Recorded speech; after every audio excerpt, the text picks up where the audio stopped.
Hey there everyone, Hagum here. I know I haven't posted a video in a long time, and my apologies for that. I just was sort of done with Hearthstone for a time, and I was just sort of done with games for a little while. I kept playing them, but you know, I just sort of lost my spark when it came to making videos and you know, doing something competitive. I think I was just sort of burnt out, and there was other things going on in my life and so forth, and yeah, I was just sort of done for the time being, but now I'm back and I really want to make more videos. I got to Legend with this deck in particular here. I played a couple of different decks to get to Legend, but this is the one I played by far the most, like probably 70 games more than any other deck.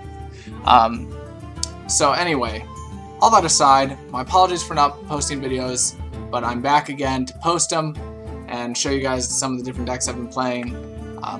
And so let's take a look at this one here. This is one I made up on my own. I just decided to make a Paladin deck. I just like the class, and I wanted to make one that just was very efficient at trading, or just monsters that had really good effects or were just very efficient at what they do.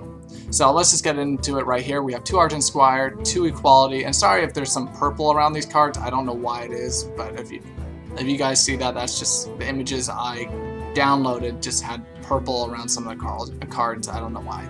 But anyway, all that aside, 2 Equality, 1 Acidic Swamp Ooze, 1 Wild Pyromancer, 1 Sword of Justice, 2 Aldor Peacekeeper, 1 Big Game Hunter, 1 Earthen Ring Farseer, 1 Emperor Cobra, 2 True Silver Champion, 2 Defender, almost skipped Consecration there, 2 True Silver Champion, 2 Consecration, 2 Defender Vargas, 2 Gnomish Inventor, 2 Sentient Shield Master, 2 Azure Drake, 1 Faceless Manipulator, 1 Avenging Wrath, and 1 The Black Knight. So a couple thoughts on the deck. First of all, I like the fact that it's very cheap. It doesn't have tons of legends in the deck. It just has 1 legendary, the Black Knight, and that is replaceable. I didn't run it for quite a long time actually. I only recently have had it in.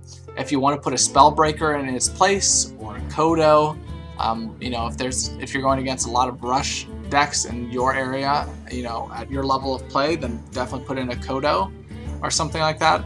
It's definitely replaceable. You can put in a Sunwalker. You can try some different things if you like. Or if you don't have a Faceless, you can put in a... Oh, I forgot to mention, Lay on Hands. Almost forgot that. The guy in the center. I put it in the center because it's the only late game card in the entire deck. But anyway, there's only 5 epics and 1 legendary card in there, and there's definitely you can replace things. You can add a Sunwalker if you want. You can put in a Spellbreaker. You can do a Kodo. There's different options for you. But overall, it's relatively cheap. I also like the deck because it has really no bad matchup. No deck just clobbers it or anything like that. It's pretty good at playing against all the different decks that we see right now. And that's just because this deck is very just efficient. All the cards are very efficient. It has good draw. The monsters are great at trading. And so the only weaknesses for this deck is if you overextend and they just board wipe you. And that's about it. Yeah. Or if you're against a rush deck and you don't draw your Lay on Hands or Earthen Ring Farseer to, you know, compensate for their damage towards you. Okay, we're about to get into a video here so you guys can see this deck in action. I call the deck Floater Control just because it has several floaters in it, but also the cards are all just very efficient and are oftentimes 2-for-1s.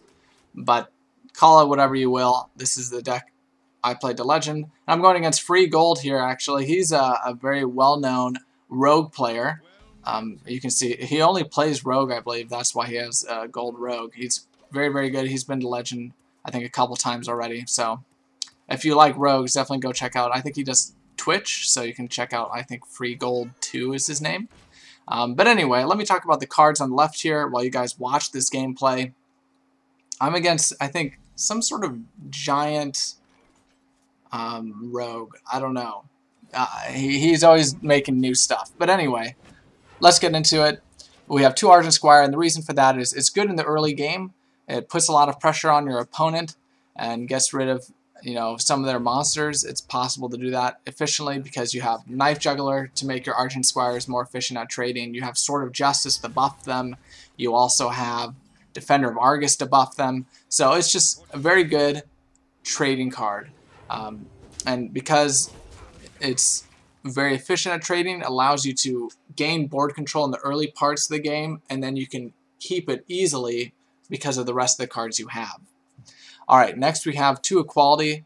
This card's great just because if they're dropping a whole bunch of big monsters and you're just like, oh man, I don't know what to do here, you can just be like, well, Equality Consecrate or Equality Wild Pyromancer and just blow up their board. And that's just always a good way to come back into the game if they're, getting out of control. So it's great against, Zoo Equality is really great in that matchup. It's great against, Handlock when they're dropping down their big giants. It's also good if they play like an invisible creature with Conceal. Like if they do Gadgets on, you can always Equality and then Consecrate, or Equality Avenging Wrath, or Equality Wild Pyromancer. You just have multiple ways to answer scary situations with Equality, which is why I think it's such a great card.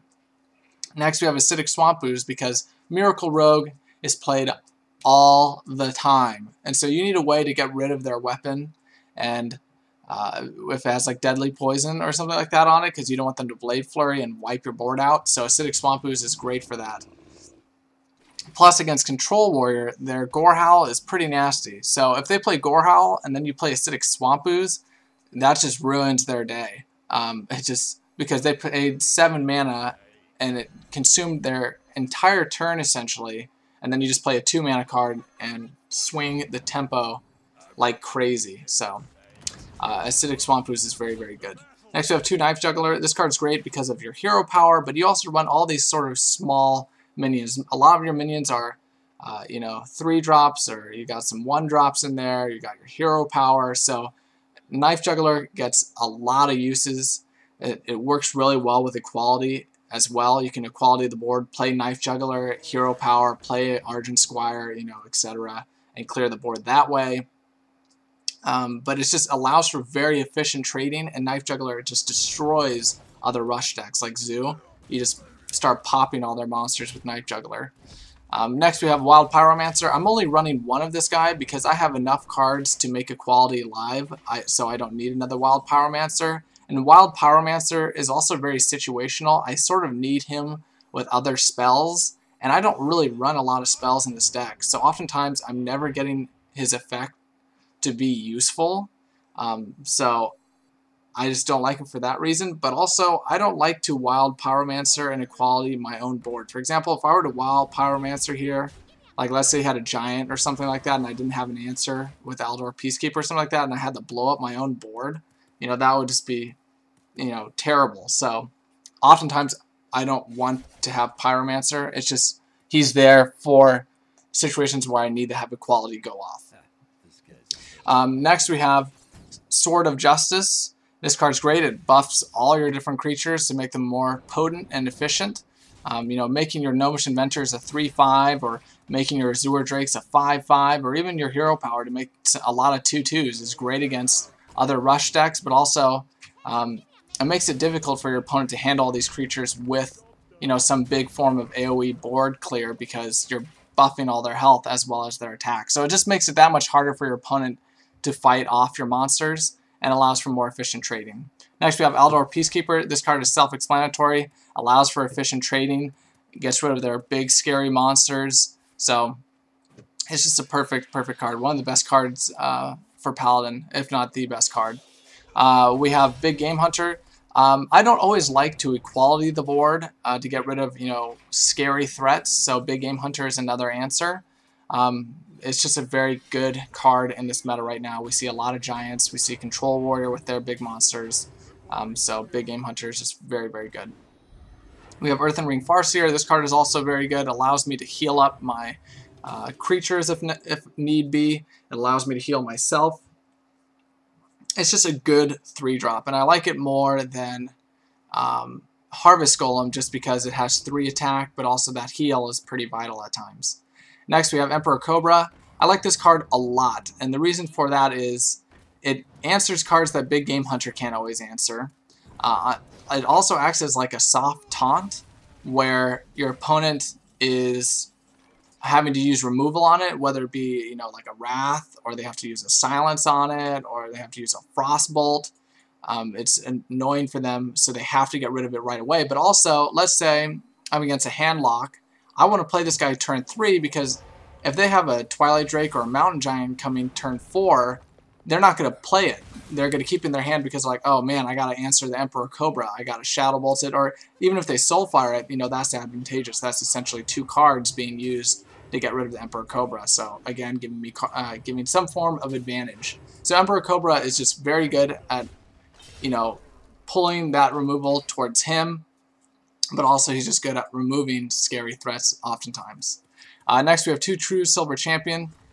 This card is just a good removal. We have 2 Consecration, we have 2 Defender of Argus, we have 2 Gnomish Inventor. The reason why I like Gnomish Inventor is he just acts as a good form of draw. He's a floater. You can buff him. He's just good at trading and so forth. We have 2 Sen'jin Shieldmaster. This card is self-explanatory, good against Rush, a good taunt, and a cheap taunt at that. Next to Azure Drake, again, acts as a floater, makes your Consecration that much better and your Avenging Wrath, and good at, you know, just thinning out your deck. A Faceless Manipulator to copy their legendaries or other cards. Avenging Wrath to clear their board or finish them for game, like you're about to see here in this one. And we have the Black Knight. This is good at just getting rid of scary taunts if you're going against Druid or against Handlock, where they're playing, you know, they're really big guys as well. And then the last card, Lay on Hands. It sort of acts like Sprint for, you know, the rogue decks that are Tempo Rogue. Lay on Hands is just the same concept. It acts as a heal, but also refills your hand and gets you to other cards you may need to finish out the game. Well, that's it, guys. Hope you enjoyed the deck and the video. Leave any comments below, and if you like the video, please leave a like and subscribe. Thanks.